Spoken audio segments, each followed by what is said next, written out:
on l'invente pour la première fois,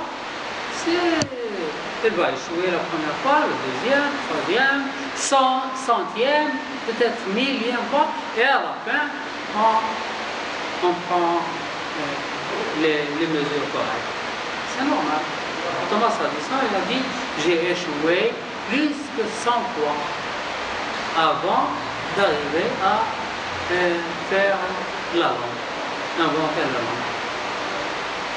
La même chose pour le télégraphe, la même chose, et ainsi de suite, pour toutes les choses. N'imaginez pas que moi, il n'y avait pas d'études spatiales. Il n'y a pas d'études spatiales et je pense à inventer une fusée et j'invente une fusée de la première fois et ça va. C'est impossible. Et même après avoir inventé des fusées pour des années, et en 1986, Challenger s'était éclaté.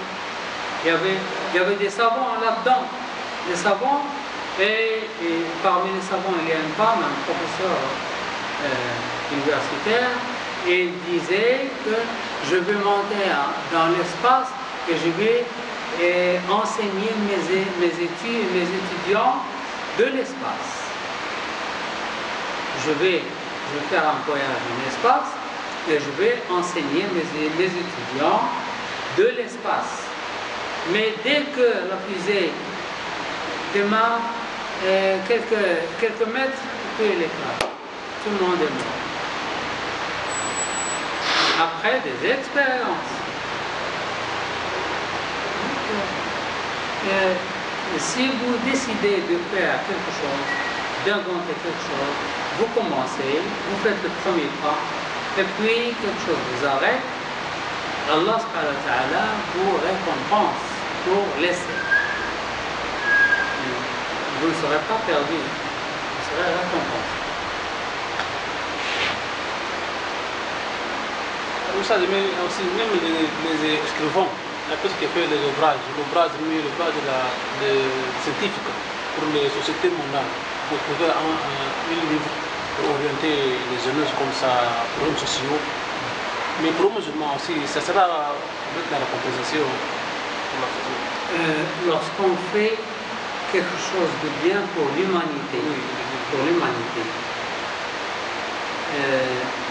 on sera récompensé.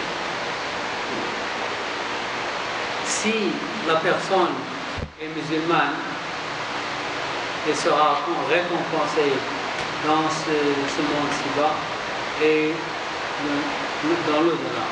S'il n'est pas musulman, s'il ne croit pas au Dieu, s'il a beaucoup de dieux, il n'aura rien dans l'au-delà, mais il sera récompensé dans ce monde ici. Il sera récompensé.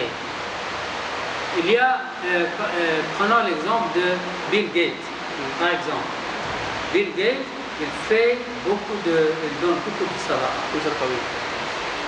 En Afrique, il donne des milliards aux pauvres en Afrique. C'est très bien. Mais s'il croit en plusieurs dieux, il n'aura rien dans l'au-delà.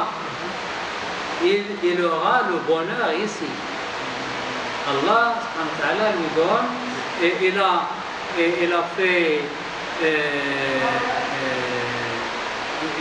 sauvé beaucoup de pauvres africains. C'est une bonne chose.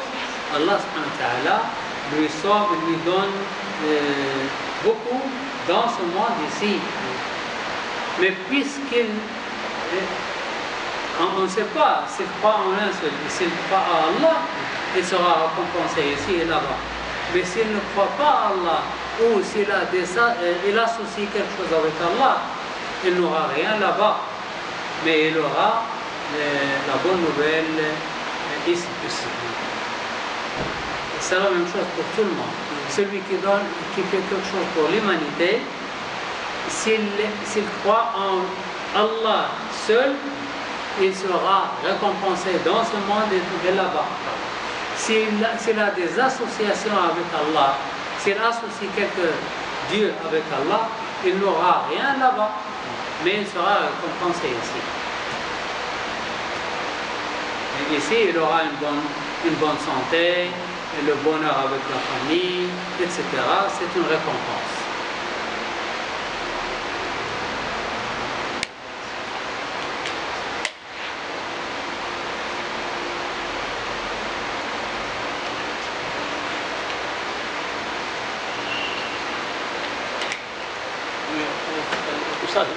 Mais pour faire des vocations pour une personne, ou bien comme la personne, les clients, pour devenir musulman, ou bien pour une personne, pour être une bonne personne, mais même de mener la vocation.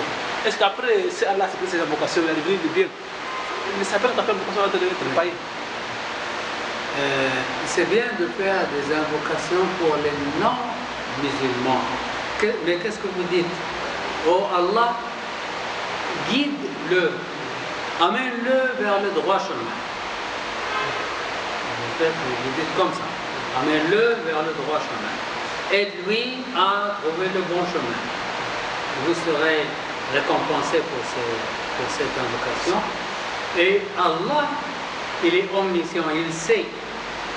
Si cette personne a un bon cœur, Allah va l'aider à devenir à adorer Allah seul. Mais si Allah sait que cette personne n'a pas un bon cœur, il le laisse. C'est Allah qui connaît. Nous ne connaissons pas. C'est lui qui connaît, c'est lui qui peut tout faire. Allah subhanahu wa ta'ala a dit au prophète sallallahu alayhi wa sallam, innaka la tahdi man ahbabta. Le prophète dit, oh Allah, mon oncle, oh Allah, mon oncle, parce que son oncle, Abu Talib, l'a beaucoup aidé. Il a beaucoup aidé, il a beaucoup soutenu, il a fait beaucoup de choses pour l'islam, Abu Talib. Mais il n'était pas musulman. Et le prophète sallallahu alayhi wa sallam, oh Allah, mon oncle, oh Allah, Abu Talib, mon oncle, c'est comme mon père, il m'a élevé, il m'a soutenu, il m'a aidé. Allah dit, ce n'est pas à toi de guider, c'est moi qui guide. Ce n'est pas à toi de guider ton oncle qui